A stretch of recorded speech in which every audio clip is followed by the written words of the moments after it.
Hi everyone, welcome to our channel. నేను మీ anchor Saritha. ఈరోజు మనతో పాటు డాక్టర్ శ్రీ సింధు మాతాజీ గారు ఉన్నారు.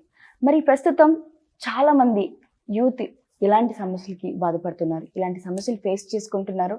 అసలు ఆ సమస్య ఒక సమస్య మన వరకు వస్తే దాన్ని ఎలా పరిష్కరించాలి, లేదా అమ్మ దగ్గరికి వస్తే ఎలా పరిష్కరించబడుతుంది, ఆవిడ క్లియర్గా చెప్తుంది. మాట్లాడదాం. ఈరోజు మనతో పాటు ఉన్నారు. నమస్తే అమ్మా. నమస్తే అమ్మ. ఎలా ఉన్నారమ్మా? బాగున్నాను. ఎస్, మొదటిగా మీ దగ్గరికి వస్తున్నానంటేనే నేను నైట్ నుంచి బాగా ప్రిపేర్ అయిన ఒక క్వశ్చన్ ఏంటంటే వశీకరణ. అయ్యో, ఈ రోజుల్లో ఎంతగా అంటే అది కాలేజ్ పిల్లల మీద, భార్యాభర్తలు, అసలు ఎలాంటి పర్సన్స్ అన్నా కూడా వాళ్ళు వశీకరించబడుతున్నారు. ఎలా అమ్మా ఇది? అంటే ఏం చేస్తారు? వశీకరణ చేస్తే ఎలాగ మనకి సైన్స్ తెలుసుకుంటాము, దానికి మేము ఎలాగా విరుగుడు చేస్తాం? మీరు మీ మాటల్లో. ఓం శ్రీ గురుభ్యో నమః. ఓం శ్రీ మాత్రే నమః. మంచి ప్రశ్న అడిగారమ్మా. ఈ మధ్యకాలంలో చాలామంది దీని గురించే బాధపడుతూ వస్తూ ఉంటారు మా దగ్గరకు కూడా. వశీకరణ అంటే ఏంటంటే ఒక మనిషి వ్యక్తిత్వంతో సంబంధం లేకుండా అతన్ని మెకానికల్గా తన మనసుని తిప్పుకోవడం అన్నమాట మన వైపు. ఇప్పుడు ఒక అమ్మాయికి ఒక అబ్బాయి నచ్చినప్పుడు పువ్వులు, చాక్లెట్స్, బట్టలు ఇస్తారు కదా, అది కూడా తంత్రమే. ఏంటంటే వాళ్ళ మైండ్ని తిప్పుకోవటం, అంటే మనసును మార్చడం, ఇంప్రెస్ చేయటం అన్నమాట. ఇక్కడ ఏంటంటే మంత్రం ద్వారా అట్రాక్ట్ చేస్తారు.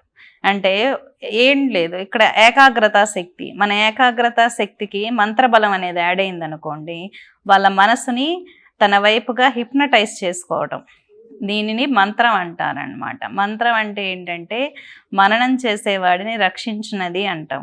అంటే అతనికి ఇష్టం లేకుండా ఒక వ్యక్తిని తన వైపు తిప్పుకోవటం అనేది అది క్షుద్రమే కదా, క్షుద్రమైన థాట్ కాబట్టి అది క్షుద్ర పూజ, క్షుద్రమైన ఆలోచనే అవుతుంది.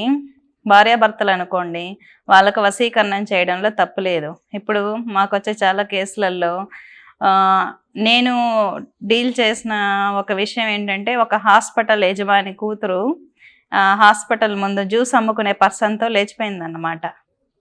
మాకు అర్థం కాలేదు అసలు, అంత బాగా చదువుకున్న అమ్మాయి హాస్పిటల్లో ఉన్న కూతురు ఎలా వెళ్ళిపోయింది అని చూస్తే, ఆ అమ్మాయి వెళ్ళిన 1 month అంతా రిటర్న్ బ్యాక్ అయిపోయింది. అమ్మాయి చెప్తుంది, అసలు నాకు ట్రాన్స్లో ఉన్నాను, అలా ఎలా వెళ్ళానో నాకే తెలియదు అని. ఈ విధంగా ఏంటంటే వాళ్ళని ఒక రకమైన ట్రాన్స్లో ఉంచుతారు. ఇది ఎలా జరుగుతుందంటే, భోజనం ద్వారా స్వీకరించినప్పుడు అది బ్లడ్లోకి వెళ్ళి బ్రెయిన్లోకి వెళ్ళిపోతుంది. అంటే వాళ్ళ ఆలోచన అనేది మారుస్తారనమాట బలవంతంగా. ఎలా అంటే, ఇప్పుడు మనిషి యొక్క పంచమలాలు అంటారు, అంటే మన జుట్టు, వృద్ధి ధాతువులు అంటారు, అంటే పెరిగేవి, అంటే మన శరీరంలో పెరిగే వస్తువులు ఏంటంటే జుట్టు, గోర్లు, కాలు కింద మట్టి, ఇటువంటి వాటిని తీసుకొని ఒక రకమైన పుత్తలి ప్రయోగం అంటారు.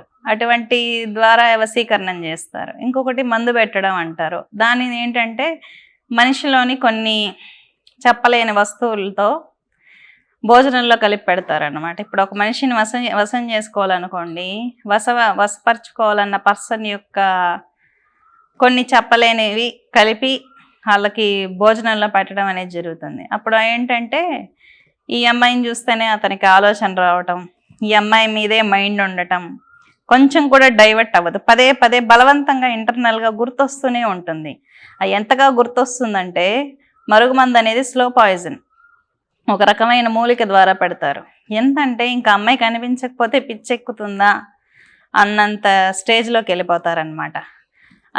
ఎటువంటి స్టేజ్ అయితే కొన్ని రోజులకు ఆ మరుగుమందు పెట్టిన వాళ్ళకి ఏమవుతుందంటే కాళ్ళు చేతులు పడిపోతాయి, ప్యారలైజ్ అయిపోతారు. ఇది తర్వాత జరుగుతుంది. అంటే వశీకరణ వెళ్ళి వచ్చిన తర్వాత కొన్ని సంవత్సరాలకి మరుగుమందు పెట్టిన పర్సన్ ఏంటంటే ఇలా ప్యారలైజ్ అయిపోతారు. నిజానికి మరుగుమందులు భర్తలు వినట్లేదని, కొడుకులు వినట్లేదని చాలామంది ఆడవాళ్ళు పెట్టేస్తూ ఉంటారు.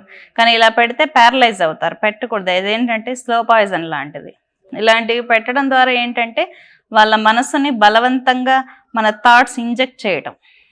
ఎందుకంటే అంత అవసరం లేదు, అంటే ఎక్కువగా ఆలోచించి వాళ్ళకి మరాల్ వీక్నెస్ వచ్చేస్తుంది. ఇది ఏంటంటే పూర్తిగా హ్యూమన్ బాడీకి యాస్ట్రల్ బాడీ ఉంటుంది. అంటే యాస్ట్రల్ బాడీ అంటే మనసు బుద్ధి ద్వారా ఏర్పడేదన్నమాట. యాస్ట్రల్ బాడీ మీద ప్రయోగించడం ద్వారా ఎంతసేపు ఆ అమ్మాయి థాట్స్, ఆ అమ్మాయి దగ్గర లేకపోతే పిచ్చెక్కటం, పిచ్చిగా ఆలోచించటం, అదొక సైకోయిజం లక్షణాలు ఉంటాయి. ఈ విధంగా జరగకూడదంటే కొన్ని ప్రికాషన్స్ తీసుకోవాలి. కాలేజ్ అమ్మాయిలు ఈ మధ్య బాగా రిచ్గా ఉన్నారు కదా అమ్మాయిలు అని చెప్పి భోజనంలో ఫుడ్లో కలిపి ఇచ్చేస్తున్నారు, అమ్మాయిని తీసుకెళ్ళిపోతున్నారు అనమాట పెళ్ళిళ్ళు చేసుకోవడానికి. అంటే బాగా పర్మనెంట్గా సెటిల్ అయిపోవచ్చు, మంచి బాగా ఆస్తున్న అమ్మాయిని చేసుకుంటే అని. మనం ఏం పని చేయక్కర్లొద్దు, కూర్చుంటే అమ్మాయి ఆస్తి సరిపోతుంది, కూర్చొని తినచ్చు అన్న ఉద్దేశంతో కొంతమంది అంటారు. ఫస్ట్ ఏంటంటే వేరే వాళ్ళు ఇచ్చిన ఫుడ్ తినకూడదు. అవును, వయసులో ఉన్న అమ్మాయిలు కానీ అబ్బాయిలకు కూడా చేస్తారు. వయసులో ఉన్న అమ్మాయిలకి ఏంటంటే తీసుకెళ్ళిపోవడానికి చేస్తూ ఉంటారు ఈ విధంగా ఫుడ్లో పెట్టడం. ఏం చేస్తామమ్మా మరి, ఇప్పుడు తోటి ఫ్రెండ్సే కదమ్మా, ఆడపిల్లలు కూడా జరుగుతున్నాయి, అవి కూడా మనం చాలా చూసాం. అసలు పక్కన అమ్మాయిలు బాక్స్ షేర్ చేసుకుంటాం. ఇప్పుడు నేనన్నా ఆఫీస్లో నువ్వేం కూర తెచ్చావు అనుకుని షేర్ చేసుకుంటాం. మరి అలాంటి పరిస్థితి ఎలా ఫేస్ చేయాలమ్మా మరి? అలాంటి పరిస్థితి ఏంటంటే చాలా వరకు జాగ్రత్తలు తీసుకుంటే మంచిది. మనం సేఫ్ జోన్లో ఉండాలి అనుకుంటే ఇప్పుడు ఒక పర్సన్ ఏమైనా చేయొచ్చు. ఇప్పుడు ఒక అమ్మాయి బాగా, నేను చూసిన కేసులలో ఏంటంటే ఒక అమ్మాయి క్లాస్ టాపర్ అంట. అమ్మాయి ఒక 5 years బ్యాక్ మొన్న తీసుకొచ్చారు నా దగ్గరికి. అమ్మాయిని పిచ్చిలాగా చేసేసారు. అంటే అమ్మాయి కనీసం భోజనం చేసి సరిగ్గా బట్టలు వేసుకోవాలన్న కాన్షియస్నెస్ కూడా లేదన్నమాట. అంటే అమ్మాయి క్లాస్లో బాగా చదువుతుందని చెప్పి ఈ విధంగా చేస్తారు. అమ్మాయి మైండే అమ్మాయికి పని చేయడం లేదు. ఆ విధమైనవి కూడా కొన్ని ఉంటాయి. వాళ్ళు ఆల్రెడీ అంటే తోటి ఫ్రెండ్సే కలిపి ఇలా చేస్తూ ఉంటారు. ఇటువంటివి ఎక్కువగా మా దగ్గరకు వస్తూ ఉంటాయి. అంటే బాగా చదువుతున్న అమ్మాయిలు కానీ, బాగా అందంగా ఉన్న అమ్మాయిలు, ఈ అమ్మాయి బాగా అందంగా ఉంది అండ్ ఎందుకంటే ఈ క్రూరత్వం ఎక్కువైపోతుంది యూత్లో. ఎలాగైనా దెబ్బ కొట్టాలి, ఎలాగైనా ఎదగనివ్వకూడదు. ఎవరి స్వార్థానికి వాళ్ళు ఈ క్షుద్ర పూజల వైపు, ఈ క్షుద్రమైన తంత్రాల వైపు వెళ్ళిపోతూ ఉన్నారనమాట. ఎందుకంటే మనిషిలో క్రూరత్వం ఎక్కువైపోయింది.